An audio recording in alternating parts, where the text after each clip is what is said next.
রাজ্যে চলছে এসআইআরের শুনানি প্রক্রিয়া।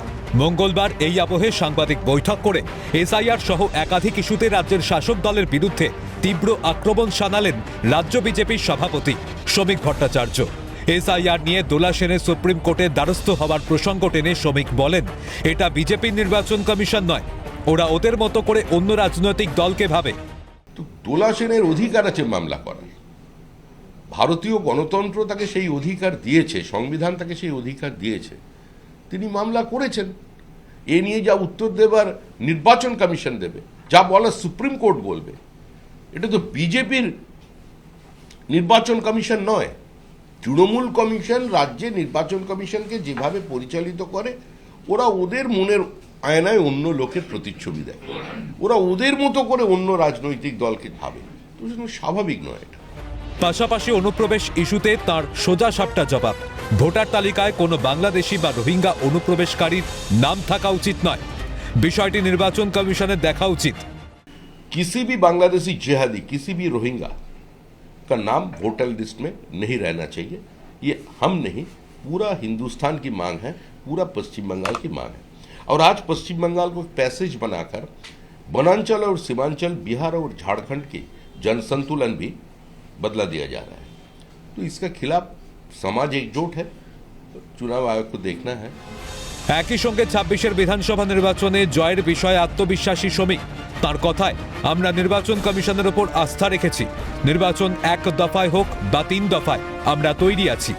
ভোটের ফলাফল থেকেই মানুষ একটা শিক্ষা নেয়, নির্বাচন থেকে শিক্ষা নেয়। আমরাও শিক্ষা নিয়েছি, আপনারাও সাংবাদিকরা দেখেছেন, আপনাদেরও মতামত আমাদের কাছে অত্যন্ত গুরুত্বপূর্ণ। সমস্ত মিলিয়ে মিশিয়ে আমাদের যেটা বলার আমরা নির্বাচন কমিশনকে জানিয়ে এসেছি।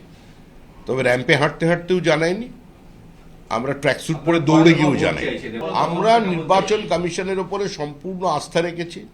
এক দফায় যদি নির্বাচন হয় আমরা তার জন্যও তৈরি, নির্বাচন যদি ৩ দফায় হয় আমরা তার জন্যও তৈরি, নির্বাচন যদি ২ দফায় হয় আমরা তার জন্যও তৈরি।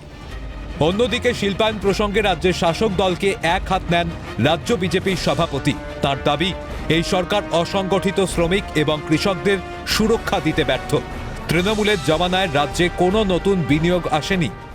এই মুখ্যমন্ত্রীর যে ক্ল্যারিয়ন কল ছিল যে মাকে দিয়ে ঘুগনি তৈরি করিয়ে নাও কিংবা চপ মুড়ি শিল্প করো, তাতে মানুষ খুব একটা সাড়া পায়নি বা কোনো বাজারের সন্ধানও পায়নি। দুর্ভাগ্য এটাই যে পশ্চিমবঙ্গের কৃষকরা, যারা জমির মালিক, তারা আজকে অন্য রাজ্যে গিয়ে ধান কাটছে।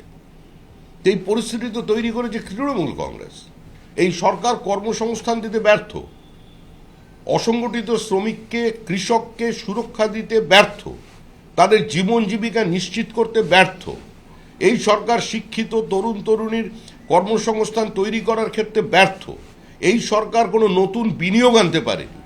আজকে যে রাজ্যে মানুষ কাজের খুঁজে আসতো, আজকে সেই রাজ্যের মানুষ পরিযায়ী হচ্ছে। পরিযায়ী ছাত্র, পরিযায়ী শ্রমিক, পরিযায়ী শিল্পপতি, এটাই হচ্ছে বর্তমান পশ্চিমবঙ্গ।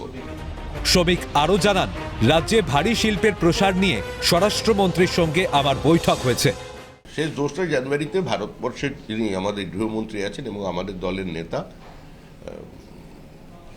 আমাকে ডেকেছিলেন দিল্লিতে। তার সঙ্গে আমার দীর্ঘক্ষণের মিটিং হয় এবং মিটিংয়ের অন্যতম বিষয়বস্তু ছিল পশ্চিমবঙ্গে ভারী শিল্পের সম্ভাবনা এবং কিভাবে আগামী দিনে আমাদের এখানে এক্সচেকারের বৃদ্ধি হতে পারে, সরকারের আয় বাড়ানো যেতে পারে, কর্মসংস্থান বৃদ্ধি হতে পারে এবং কোন কোন শিল্পকে আমরা পুনরুজ্জীবিত করতে পারি।